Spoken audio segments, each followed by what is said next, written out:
Bom dia, oitavo ano, eu sou seu professor Milton e estou aqui mais uma vez para mais uma aula de português. Pessoal, eu quero que vocês abram o livro de vocês na página 174, tá? A gente vai ver um assunto, não diria assunto novo, porque a gente já viu orações coordenadas e orações subordinadas. Já vimos alguns tipos de orações coordenadas e agora vamos ver outros tipos de orações coordenadas, tá? As orações dessa vez vão ser as explicativas e as alternativas, tá? Vamos acompanhar um texto que tem na página 174 antes da gente começar o assunto de fato. Vamos lá. É uma notícia. Vamos ler essa notícia aqui. Ó. IBGE divulga hoje resultado do censo 2010. Levantamento traz dados da população total do Brasil. O Instituto Brasileiro de Geografia e Estatística, o IBGE, divulga nesta segunda-feira, 29, os dados do censo 2010. O órgão apresenta os números em relação à população total. O anúncio será feito à tarde no Rio de Janeiro. Aí temos uma imagem com éramos quase 170 milhões e outra imagem com agora somos mais de 185 milhões. Serão divulgados os números da população em relação ao sexo e à situação de moradia de cada um dos 5.565 municípios do Brasil. Os dados refletem entrevistas feitas em 67.275.459 domicílios. 67 milhões, né? Entre 1º de agosto e 31 de outubro. Todas as 5.565 cidades do país foram visitadas. De acordo com dados preliminares divulgados este mês, a população ultrapassa 185 milhões de habitantes.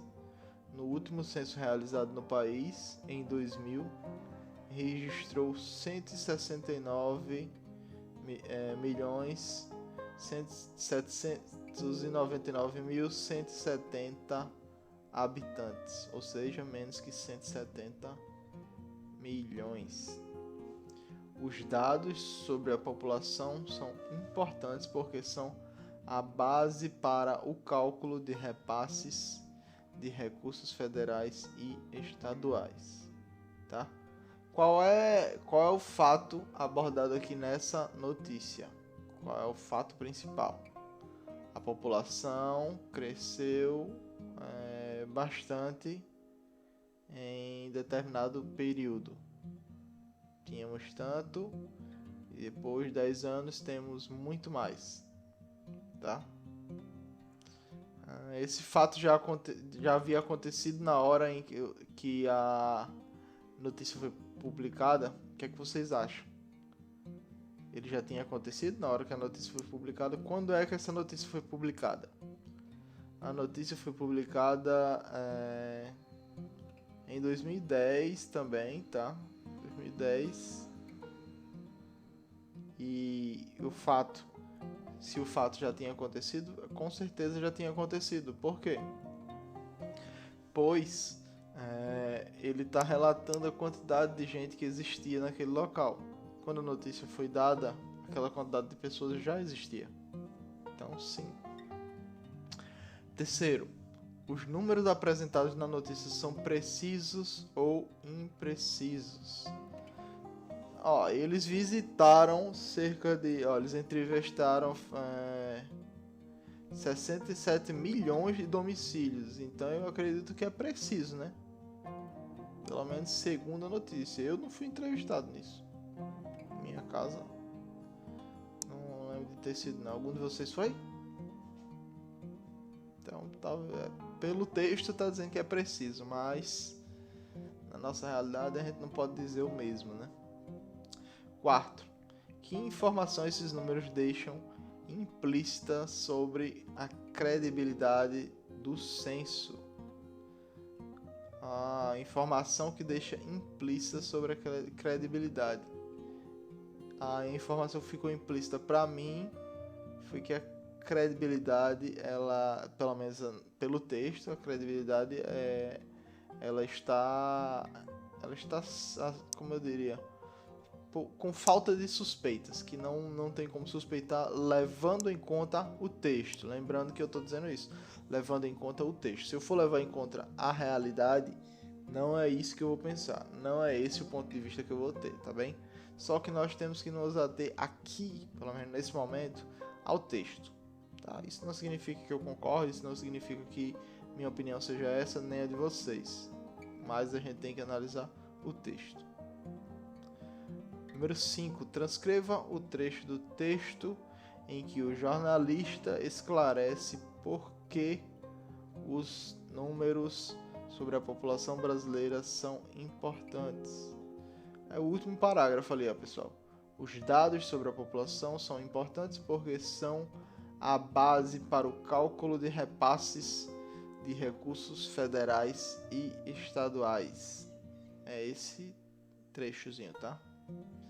6º, no trecho transcrito acima, qual é o sentido expresso pela conjunção por quê?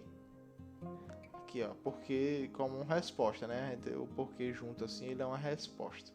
Os dados sobre a população são importantes porque são base para cálculo de repasse. Ó, por quê? Porque ele está explicando, tá?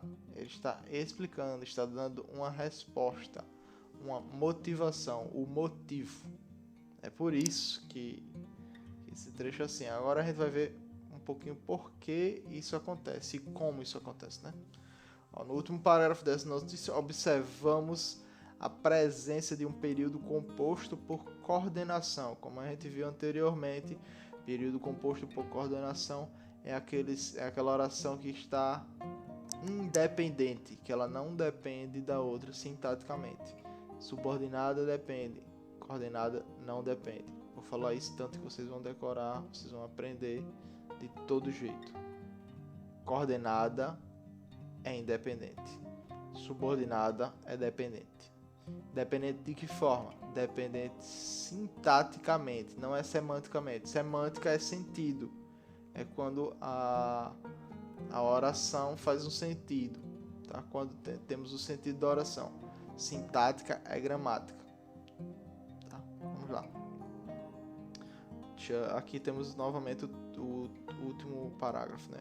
Os dados sobre a população são importantes porque são a base para o cálculo de repasse de recursos federais e estaduais.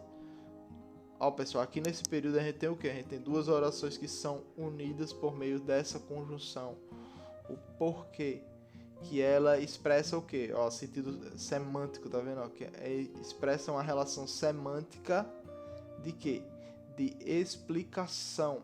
Esse é o sentido dela. Esse é o sentido desse porquê. Ele está explicando.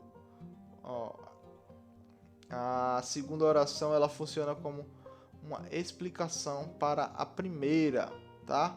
Então ela é classificada como o que? A gente acabou de ver um exemplo de uma coordenada explicativa, coordenada sindética explicativa, tá? Coordenada assindética não tem essas classificações. As classificações acho que são menores, são outras. Ou não tem, não lembro. Mas as sindéticas é as que tem essas classificações. A gente viu aditiva, a gente viu adversativa, agora a gente está vendo a explicativa, tá? Vimos essas todas. Agora vamos ver mais um outro. Ó. É muito fácil, pessoal. Vocês lembram? Aditiva, você está adicionando a informação. Adversativa, contrariedade, expressa contrariedade, oposto. É o oposto do que você está dizendo. Explicativa, uma explicação. Tá? É só a gente prestar atenção no nome. Agora vamos ver a alternativa. E o que é que vocês acham que tem a ver a alternativa? Óbvio, alternância. Quando é uma ideia ou outra. Ou isso ou aquilo. Tá? Então vamos ver o exemplo aqui, ó. Agora analise o período a seguir. Ou o IBGE divulga os resultados do censo 2010 hoje, ou espera até amanhã. Ó, aqui nesse período a gente pode ver o que? A gente pode observar que o ou, que repete tanto no começo quanto no final, ele tem um sentido de quê? Ele tem uma relação semântica de alternância, tá? Alternância, ou se realiza um fato ou outro, ou se faz uma coisa ou outra, ou faz isso ou aquilo, tá? Como as orações que compõem esse período são independentes sintaticamente, elas são o quê? Coordenadas. As orações desse período são independentes sintaticamente, então elas são coordenadas, tá, pessoal? E esse sentido expressa esse sentido é expresso pela conjunção, são classificados como orações coordenadas sindéticas alternativas, tá? Então a gente já viu o que? Aditiva, adversativa, explicativa e alternativa, tá? Alternativa de alternância, de mudança, tá? É isso, alternância. Então, agora ficou muito mais simples, né, pessoal? Vocês já sabem 4 tipos de orações coordenadas. Quais tipos elas podem ter, tá? No momento agora vamos ler um texto. A gente está na página 175. Vamos voltar para a página 156. Voltem aí o livro de vocês para a página 156, que eu quero ler um texto com vocês.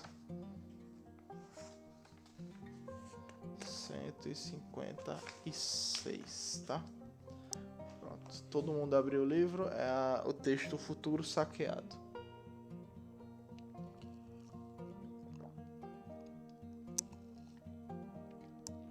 Copinho de melancia, né? Vamos lá.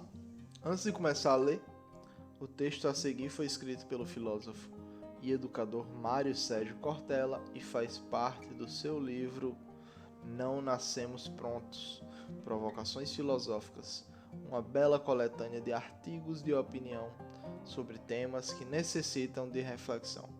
Nesse livro, o tema principal pode ser resumido no próprio título. A tese de Cortella é a de que, como não nascemos prontos, vamos nos fazendo ao longo da vida. Segundo ele, quem nasce pronto é fogão, chinelo, roupa, carro. Isto é, mercadorias que vão se gastando com o passar do tempo. Como ser humano, portanto,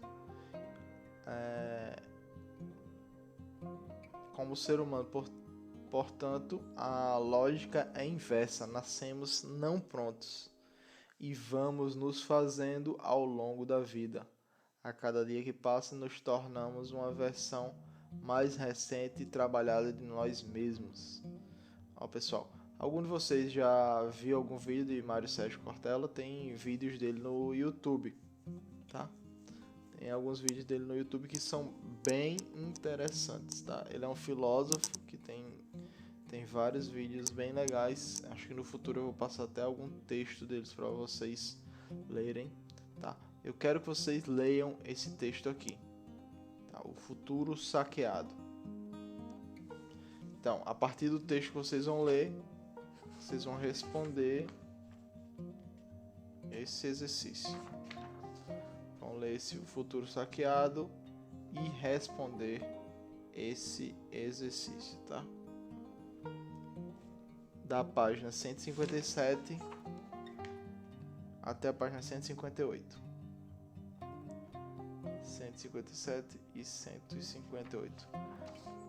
Leiam esse texto e respondam o exercício. A aula de hoje vai ficando por aqui. Muito obrigado pela atenção até agora. Espero que tenham entendido direitinho sobre orações coordenadas, estejam entendendo direitinho sobre orações coordenadas e subordinadas, principalmente as coordenadas que a gente está estudando mais. As subordinadas a gente ainda vai se aprofundar mais, né? Mas a vez agora é das coordenadas, tá? Tiverem alguma dúvida, comentem aí nos comentários. Eu estou upando esses vídeos já há algum tempo em um outro canal. Separei os vídeos de mapa e RPG para o meu canal antigo e estou separando as aulas para o canal novo, tá? Porque eu fiz isso? Para que vocês possam procurar mais facilmente as aulas e acharem. Portanto, eu vou daqui a um tempo começar a trazer as aulas do outro canal para que nesse canal tenha só aulas e no outro tenha só outras coisas que não sejam as aulas, tá? Lá eu estou fazendo uma série de mapas. Os vídeos de RPG estão suspensos por um período de tempo, porque eu estou muito ocupado fazendo esses mapas, tá? E é isso, pessoal. Muito obrigado pela atenção de vocês, muito obrigado mesmo e até mais.